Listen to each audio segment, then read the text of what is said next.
All right, everyone. So we are live, right, Zach? We're good. We are good, yes. Okay, so hi everyone. It is Tuesday, so you know what that means. It is another episode of What's the Tea. So my name is Angie. I am a community educator at South Suburban Family Shelter. So I do just want to welcome you all back. Thank you all for continuously tuning in. So we are on episode 44. So that's really surprising, but so successful. So congrats to my team and I for getting to episode 44. So as you all are grabbing your tea, your water, or whatever you prefer to drink, just make sure you get comfortable to tune into this episode because we have something very important yet interesting to discuss. So today, one of my favorite people is Rebecca. Rebecca is here. She is the manager of housing programs. Hi, Rebecca. Hi, thanks for having me.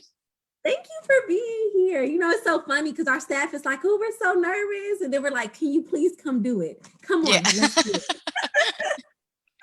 So we appreciate you Yeah. so much just because of your expertise. Just in this field, in our agency, we really just appreciate you for being here. So today we are going to be talking about domestic violence and poverty. And personally, this is something, that the team and I wanted to cover because of the state of being we are in right now. Of course, it's still, I don't care if it's opening up or other states are not doing masks, it's still a pandemic. We are still going through a hard time just as a society in general, but it's safe to just say that with our work of working in domestic violence, it has been very fearful, I guess, on our end, because it's a lot of hardships going on in the household, not only with children, but relationships as well, where we all know domestic violence could be very heightened right now. So I definitely just want to cover this, especially with the hardships with, all the stimmy money dropping, the stimulus checks, and, the job loss and everything. So I just wanted to kind of cover that to, just speak with Rebecca and get her viewpoint and her expertise, anything that she has seen. So the COVID-19 pandemic itself of 2020 has added immense pressure to families that are already experiencing economic hardships. So the sudden loss of income due to the nationwide stay-at-home order, it not only provided stress in the households financially, but just the proximity of being in the house, not only with your kids all day, but with your partners. Unfortunately, different households, that could be a ticking time bomb for people who, again, are experiencing hardships during this time. Now, of course, while we are covering, poverty and domestic violence, and even though with the stay-at-home order, we have seen, job loss as well as, hard decisions of trying to function day to day while we have parents e-learning. That's just some of the hardships that people have experienced. But though we are talking about this, I don't want to say that everybody just lost their job, everybody experienced, domestic violence or poverty. We're not saying that, but it's important to know that a large percentage of our population could be very well experiencing this. So we're not saying that everyone lost their job due to the shelter in place, but I think it's safe to say that it still wasn't easy for a lot of people to know how to maintain day-to-day lives, if that makes sense. Okay. So this is why I have Rebecca here. So Rebecca, I know that you are the manager of the housing program. So you have seen a lot, you witnessed a lot, you know a lot. So there's a big correlation between domestic violence and poverty. So how has poverty impacted the clients you've previously worked with? hmm Yeah, that is such a big topic. In general, there's a lot that goes into that, as far as, poverty and domestic violence. And just like anything else, poverty doesn't cause domestic violence any more than, drinking or drug use causes domestic Mhm. violence. These are just factors that unfortunately can make a situation more challenging. And I think when it comes to poverty, just as you said, the stressors that people have faced, when it comes to losing their job, struggling financially, it just increases that stress level and that tension in a household. And then, you mix that with poor coping skills and you just have such a higher potential for violence. And with the clients that we see, a good amount have come from poverty, and that unfortunately impacts them in various ways. Sure, it can be one of the factors causing violence in the home, but it also greatly impacts their ability to seek help. It limits their options and the resources they have access to when they don't have income or are low income. They're often faced to make very tough decisions. Of course, they want to leave an unsafe environment. However, they're faced with deciding to bring them and their children to an unknown shelter, which is a scary thought, or staying in their vehicle if they don't have anywhere else to go. And then they're just thinking, how to even have their basic needs be met. How am I going to feed the kids? How are we going to stay safe? So those are all really tough decisions that they're forced to make when they don't have those financial means to just leave. Um, and so I think all of that ties uh, into a way bigger picture as far as, the challenges they face when trying to get help. But then even further, when victims have experienced financial abuse as well in a relationship, that even puts them at a greater disadvantage financially moving forward, because maybe they weren't allowed to have a job, so they haven't had their own income, or they weren't able to further their education, which puts them in a position to get a higher paying job, or their credit has been, damaged by their abuser. So again, even after leaving an abusive relationship, they're still faced with all these financial hardships that can have a lasting impact and take a long time to fix. So, their experience in being in low income, being in poverty, can last a while after, as well as they try to rebuild their financial situation and get some stability. So that's what we've seen a lot, is when, clients come to our housing programs, pretty much all of them have come from emergency shelter or living in a vehicle. And that's because they came from having little to no income. But then when they're in our program, we see them work so hard to rebuild or almost build something out of nothing to get that financial stability. It doesn't just happen quickly. Yeah, you said a lot of important things. And it's just so interesting just to hear you speak about this because, you know, you have to learn how to empathize and put yourself in other people's shoes. And I can only imagine the things other people were dealing with this before the pandemic hit. And of course, like you said, the financial abuse. We know that mental health, those stats has, rose, they've risen during this time of being at home, the drug use, alcohol, all these just play a huge role.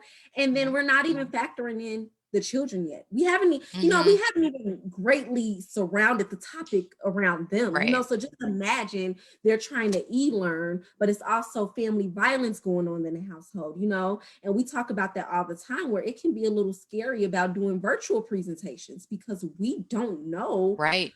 the dynamics of that household. We don't know what is going on. And as you talk about these hardships, it's just so interesting as I'm on, social media and Facebook and seeing everybody like, oh, when you get your stimulus check, get you a LLC, do a business. And it's just like, ma'am, there's a lot going on in the world right now. And you're telling people to either, now don't, me being a business person, by all means, I'm not downing it, but just being very realistic of the Yeah, there's world more right to now. it. There's more to it, so you're really telling people, choose between paying a month or two ahead in your rent or go get an LLC, Right. and it's just things like this. And speaking of these stimulus payments, it's so unfortunate because people who are experiencing poverty, it's just like, is that really enough? Is that really enough? Not saying that we're not thankful, but it's just so many layers to Absolutely. poverty itself, and of course during this time of the pandemic, of course we've seen unemployment stop, We've seen everything just start halting, because they were trying to figure things out. No one knew anything. So imagine not knowing, where do I go from here? Where do my child and I eat? So it's just a lot. It's just a lot that goes with it. And like you said, to add violence on top of that, right. It's a lot for somebody to deal with right now. Right. And that's exactly true. It's way more than just having the money. It's having the knowledge of what to do with it.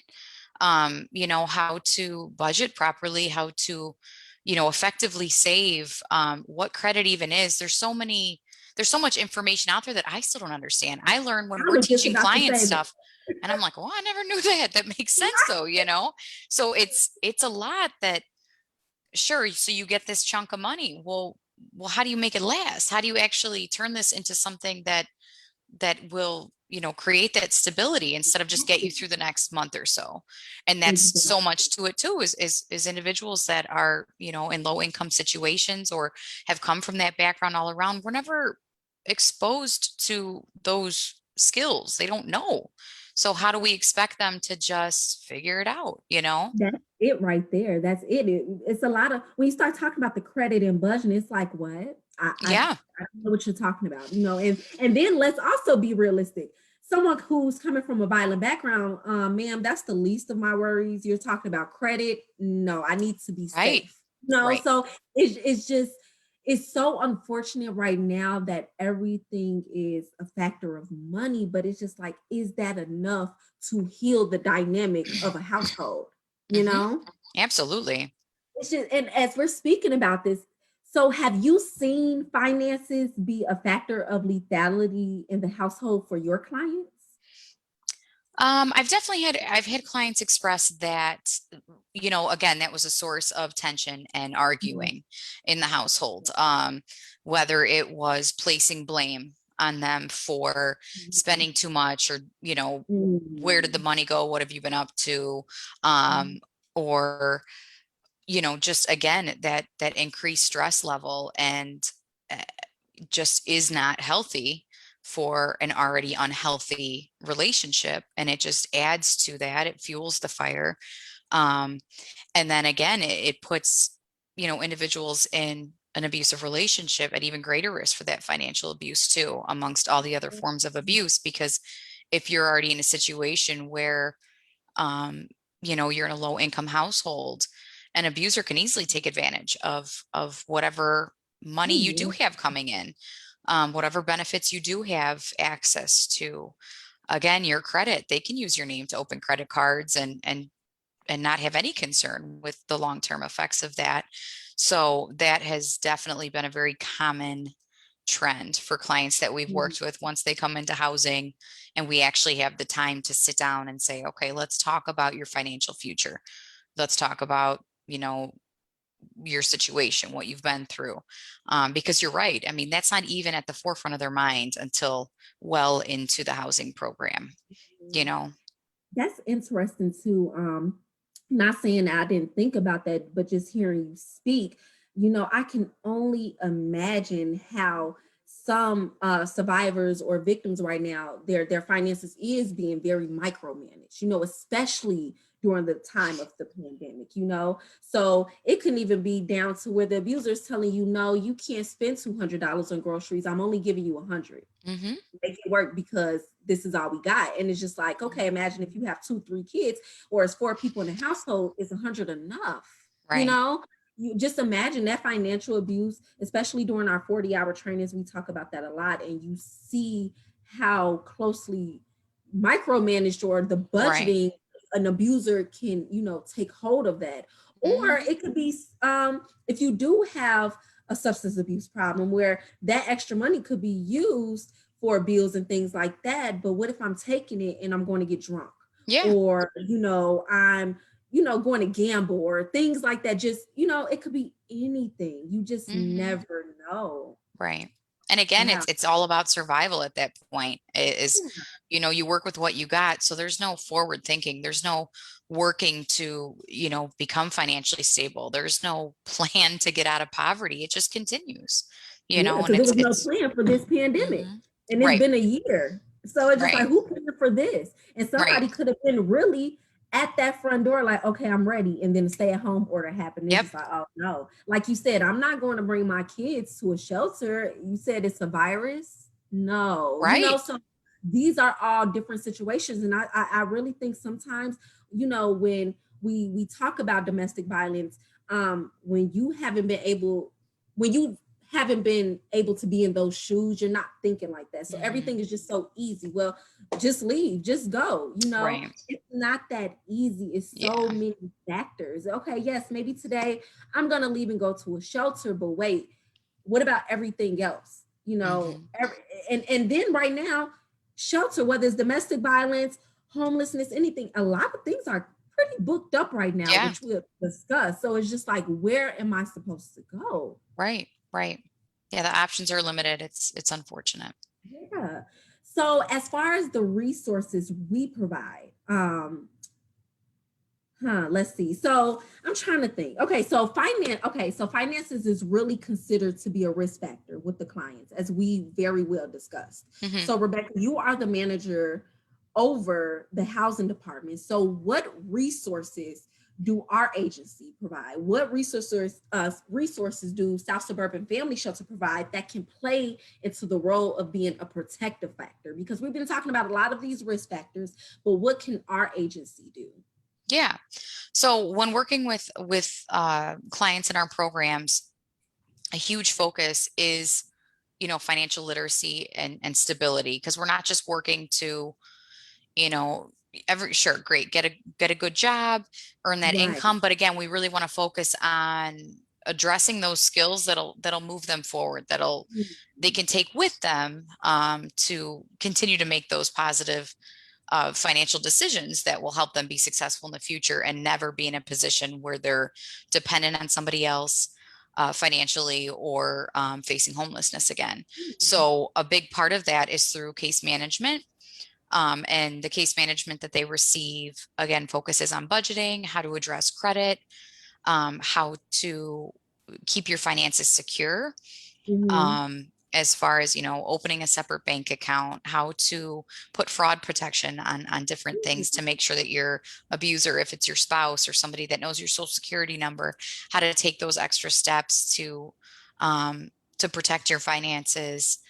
Uh, yeah, just everything around their individual situation is what we try to focus on to help them work towards their financial goals, and Mhm. with like long-term goals.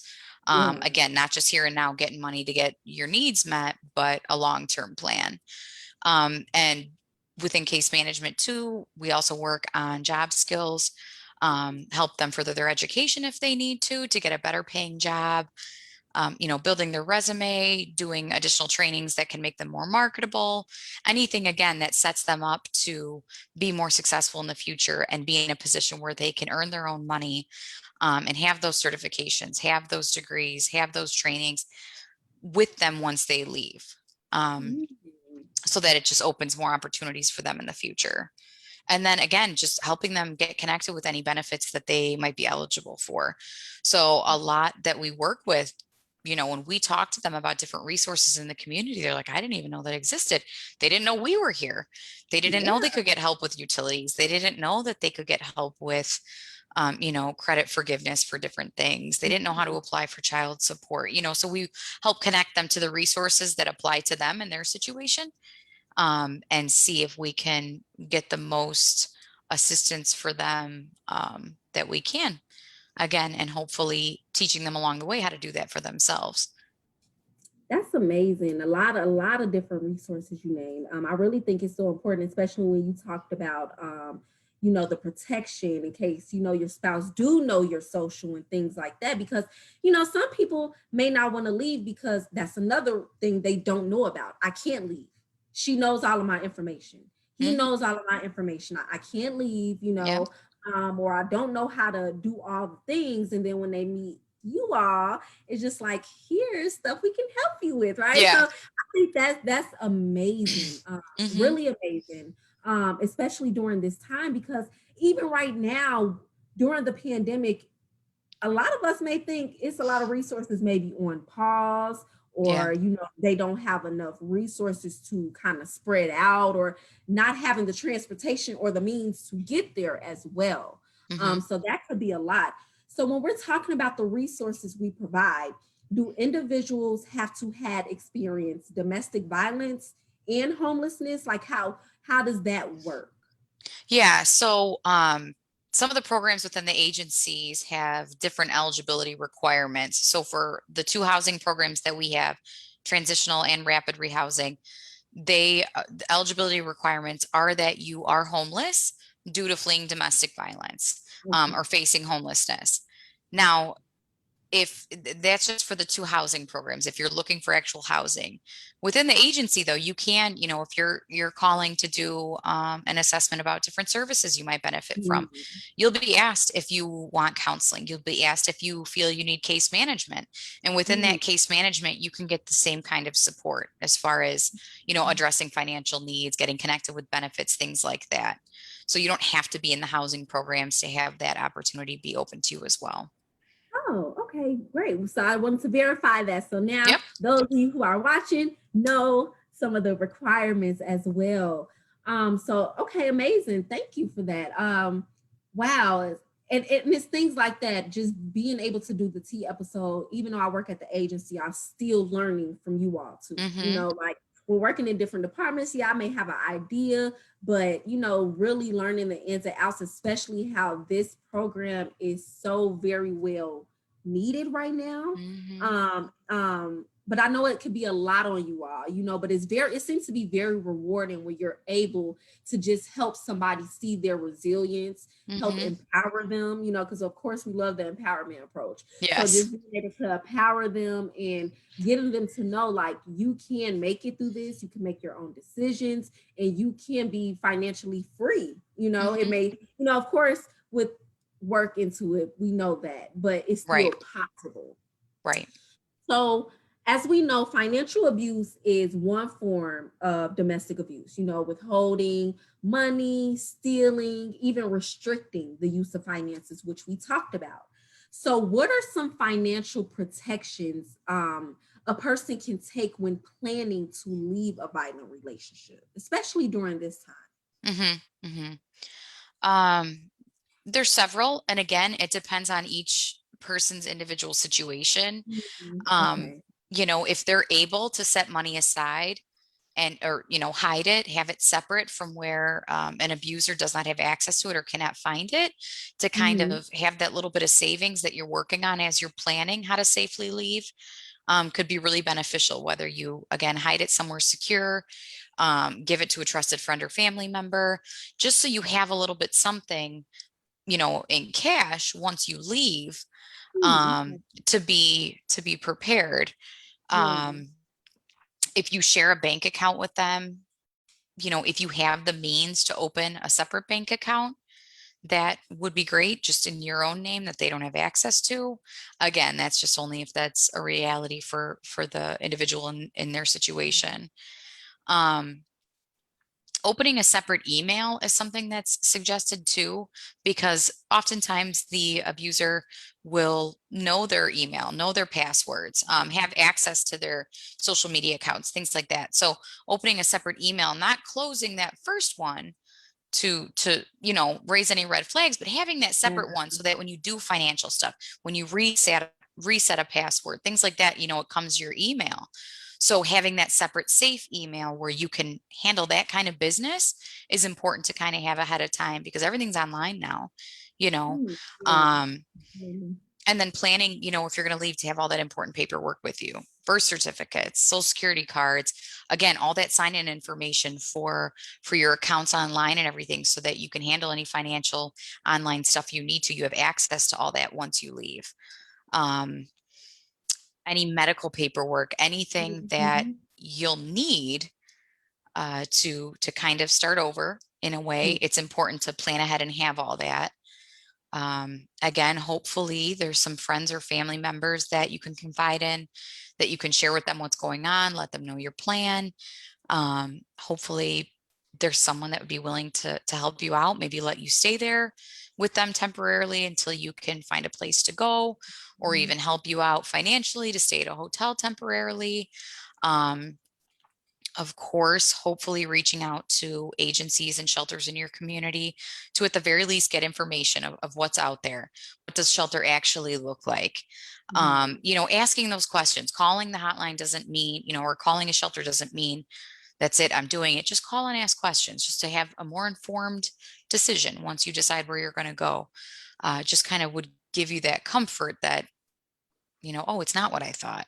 Or, oh, they Yeah. do provide way more services. I don't have to move into a shelter. I can still meet with them and kind of plan, while still living here. So Right. there's different ways that they can go about it. Um, Monitoring credit too. I know I always talk about credit, but But it's it's important. It's so important. important. Yeah. Yeah. And even just having an idea of what your credit is, having access to it. Credit Karma is a free app. I'm not trying to advertise for anything, but it's free, it's easy, Yeah. and just it helps you monitor that. So you can, put out a fraud alert on the account. You can contact the creditors and say, put a fraud alert out if somebody tries to put any debt on here to kind of Right. prevent it from continuing to happen. Um, Let's see what else. Yeah, any joint cards or accounts, knowing that that can be tracked. So if you're going to use a credit card that they have access to, they can see Yeah. where you use it. If Right. you are going to go to a Chase Bank in the new town that you moved to, they can see that you went there. If you took money out at some point, they can see what branch you were at. So just keeping that kind of stuff in mind, trying to make as many separate accounts as you can ahead of Yeah. time. And that makes a lot of sense. And I know you really said something important too, which is very important when it comes to safety planning, is that everyone's situation is different. Hmm. Everyone's relationship, everyone's household is different. So, one subject A safety plan might be different from subject B. Oh yeah. It's gonna be different. Hmm. So that's just something else for individuals. Maybe you're sitting here like, yep, don't need that. That's not what I'm looking for. It just is the safety planning will be specific to your need. Right. So I know that we talk about that a lot. So I know you did say that. And that's a lot of great information because like you said, even though a victim might be going through this, maybe when they first come to you, credit wasn't on their mind, but eventually as they are, making improvements, that's going to be something that they need help with. So the fact that you all are being able to speak about all these different topics with them is amazing. It's really amazing. So there we go. Yes, we hear you. So that is really, really amazing. And I hope those that are tuning in and watching this as well are really taking some notes because again, you can always pass these services on, to somebody else who are in need, going through this rough time. Maybe we know some people, friends or family that could really use these services. And like Rebecca said, we've been around for 40 years and a lot of people didn't even know that we were around. So we are here willing and here to help. So Rebecca, lastly, I know that during Really the quick, Angie, I don't know. Can you hear me? I yep, I can lost see. you for like a few minutes. Oh, Did you and see I that was I lost thinking, you for a few minutes? yeah, I was seeing that. So it was basically me just saying, like, oh, thank you for that. Like you Sorry. just Okay. no, you're fine. You're fine. Cause I was sitting there, I was like, okay, I think she's frozen, but I'm gonna keep talking.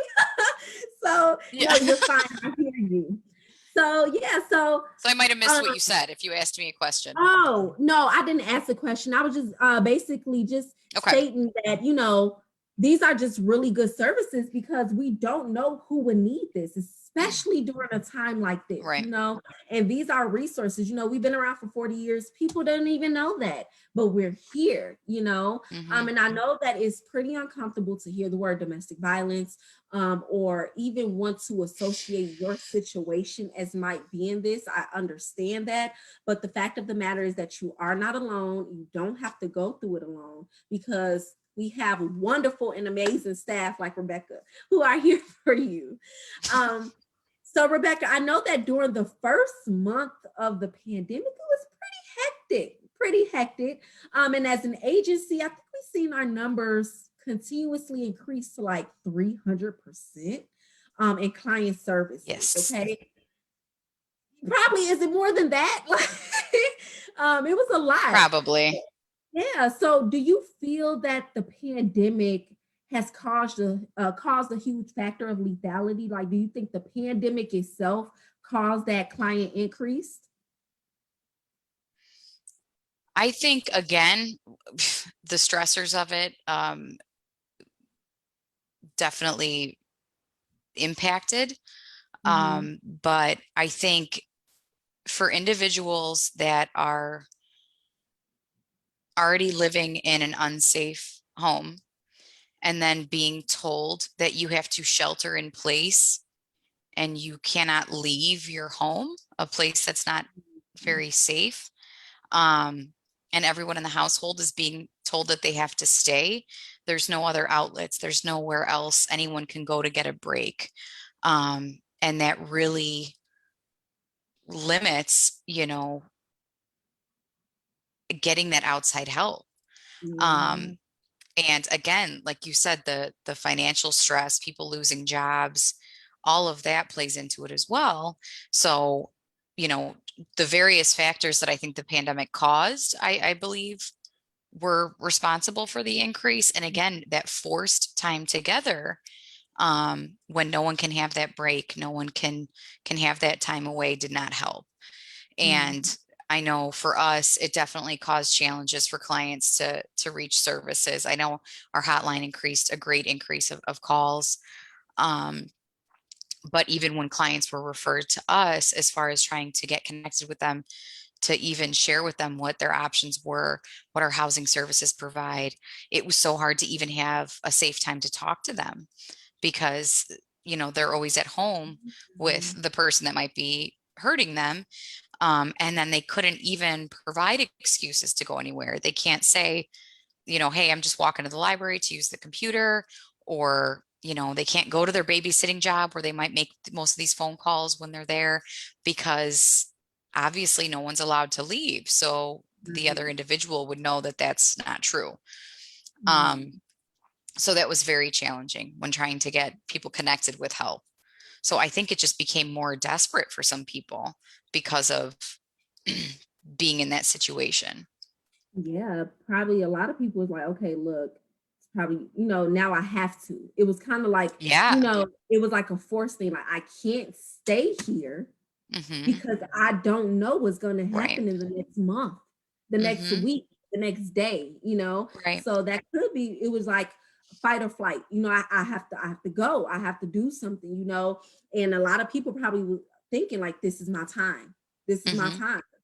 And then it's just so heartbreaking too to know like wow to see it's like great as an agency we love helping people but it's just so sad to see it skyrocket and as an Yes.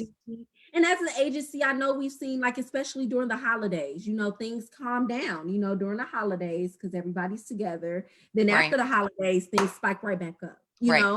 so it you see these patterns. We know about these patterns. We have an idea when services Right. might spike up. But I think just in general with you all as the staff, as well as the clients, this was something just so unprepared for. Oh yeah. And that was the response we got from a lot of clients is, you know, I just couldn't take it anymore, or it just got way worse, or, and they would sometimes share what that meant. Other times they wouldn't. And we know it's just a mix of all the factors that were involved, Yeah, yeah, that just made their living situation that much scarier.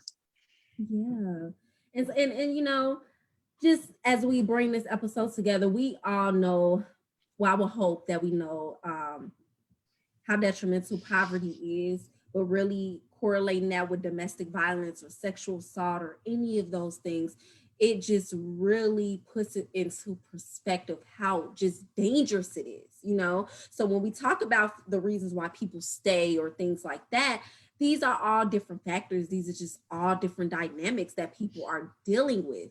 And you would never understand. We don't have to understand because that's not our relationship, but we would just never understand how hard it was to even call our number, call that hotline, to Hmm. get an intake, because even then, just as a human person, it's just like, I never lived in a shelter, or I never had to do something like that. You know, it's so foreign, just like the pandemic. Everything is just so foreign. And it's just like, where do I go? What do I do? Right. Well, and just like you said earlier about the pandemic, you know, still is, but it was especially scary at the beginning. We didn't know what it was. We didn't know what was going to happen. We didn't know what to expect. So now we're telling these people, you know, yes, you want to go somewhere safe, but we are also asking you to move into a shelter with a whole bunch of strangers at a time when we're telling people not to even be within 6 feet of each other or to be even in public, you know, so it's no surprise that that was not the most appealing option for them at that time too, you know, so that I think kind of speaks to how dire it was for some people for them to still be calling and still want to leave and try and figure something out. Absolutely. Absolutely. Oh, well, Rebecca, I just thank you. Just thank you so much for giving your expertise. Is there anything else you'd like to share or anything?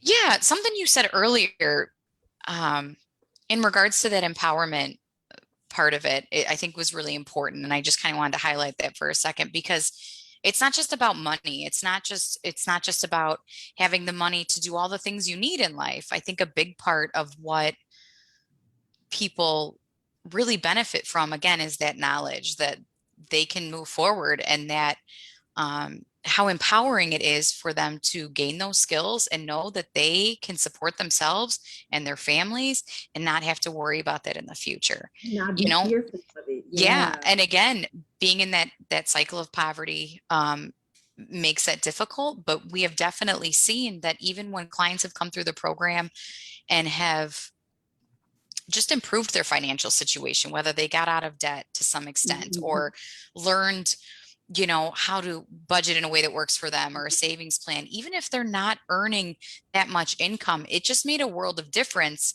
in their confidence to be like, I got this, I can handle this moving forward. Like, and that is so invaluable because again, you can have money, sure, but that doesn't mean that it's giving you confidence that you know what to do with it or that you feel secure in your future just because you have this money right now. Of course, you're going to be worried. What if something happens and I don't? You know, how do I protect myself? So having those skills and that knowledge, I think, is so important and just very beneficial for everybody. So Absolutely. Absolutely. You know, just being able, I know it's just a great feeling for them. Like, wow, for maybe 5 years, I couldn't even make a decision by myself. Now look at me. I get to get up and eat what I want to, pay the bill when I want to, or, you know, it's like a relief is let off you, you know, right. because in a way it's like I'm taking my life back. It's gonna be hard, but I'm taking it back, you know. I'm taking back my power and my control, you know. So yeah, that I love the empowerment approach, you know, because once you really see that, wow, I bounce back, I'm really resilient, you know, that just takes you to a whole nother mindset of, okay, now Rebecca, teach me this. I want to learn this, or let's do this, or now I have a goal of doing this, you know. And I know that it's so empowering on your part just to be like, wow, you know, like I'm so happy for you. Yeah. So Zach, do we have any questions or any comments for not only myself, but maybe Rebecca? So we do have some supporting comments saying great job with the tech issues, rolling with it. Everyone still stayed on. Sorry about that. I don't know what happened.